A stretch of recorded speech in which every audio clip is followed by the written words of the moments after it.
அடுத்து நாடக கலைஞர் சங்கரப்பிள்ளை கிருபானந்தன் அவர்களை அன்போடு அழைக்கின்றோம்.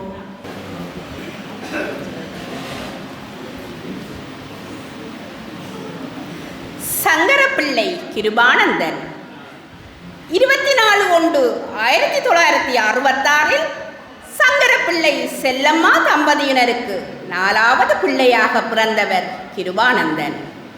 கொல்லங்கலட்டி சைவத்தமிழ் கலவன் பாடசாலையில் ஆரம்ப கல்வியையும் தெல்லிப்பளை யூனியன் கல்லூரியில் இடைநிலை கல்வியையும் பயின்று யாழ் பல்கலைக்கழக சமூகவியல் சிறப்பு கலைமானி பட்டமும் மதுரை காமராஜர் பல்கலைக்கழக முதுமானி பட்டமும் பெற்று தன் உயர் கல்வியை நிறைவு செய்தவர். 1999 அலுவட்டி அருணோதயா கல்லூரியில் நாடகமும் அரங்கியலும் பாடாசிரியராக நியமனம் பெற்றார். கல்வி நிறைவில் வெளிகாமம் கல்வி வலய முன்பள்ளி அழகியல் உதவி கல்வி பணிப்பாளராக கடமை புரிந்து ஓய்வு பெற்றார். சோலைக்குயில் அவை காற்று களத்தினூடு வட இலங்கை சங்கீத சபையின் நாடகமும் அரங்கியலும் பரீட்சைகளுக்கு தோற்றி நாடக கலாவித்தகர் பட்டத்தை பெற்றுக்கொண்டார். சோலைக்குயில்கள் தயாரித்த இலக்கு புள்ளி, இருட்டுக்குள் சுருட்டி, கேள்விகளின் முழக்கம், செல்லிட தொலைபேசி, தண்ணீர், இயக்கமற்று போன உலகில் ஒரு வௌவாலுடன் ஆகிய நவீன நாடகங்களில் நடித்துள்ளார்.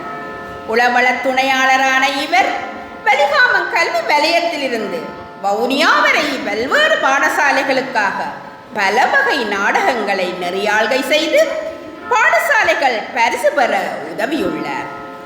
அவற்றில் சிந்து நடை கூத்து, இசை நாடகம், சிறுவர் நாடகம் ஆகியவற்றும் அடங்கும். சமகாலத்தில் இவர் தன்னை பிரதானமாக ஒரு இசை நாடக நடிகராகவும் நடிகாரராகவுமே அதிக நிலைநிறுத்தி கொண்டுள்ளார். சத்தியவான் சாவித்திரி முதல் பவளக்கொடி வரை இவர் நடித்த இசை நாடகங்கள் பல.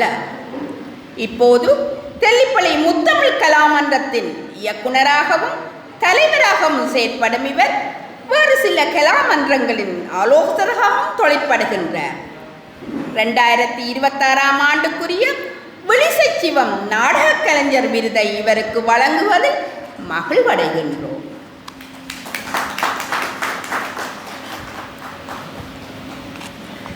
நாடக கலைஞர் சங்கரப்பிள்ளை கிருபானந்தன் அவர்களை சிறப்பு விருந்தினர் பேராசிரியர் கானா ஸ்ரீகணேசன் அவர்கள் பொன்னாடை போர்த்து மாலை அணிவிக்க, பிரதம விருந்தினர் திருமதி முல்லை பரமேஸ்வரன் அவர்கள் விருது வழங்கி கௌரவிப்பார்.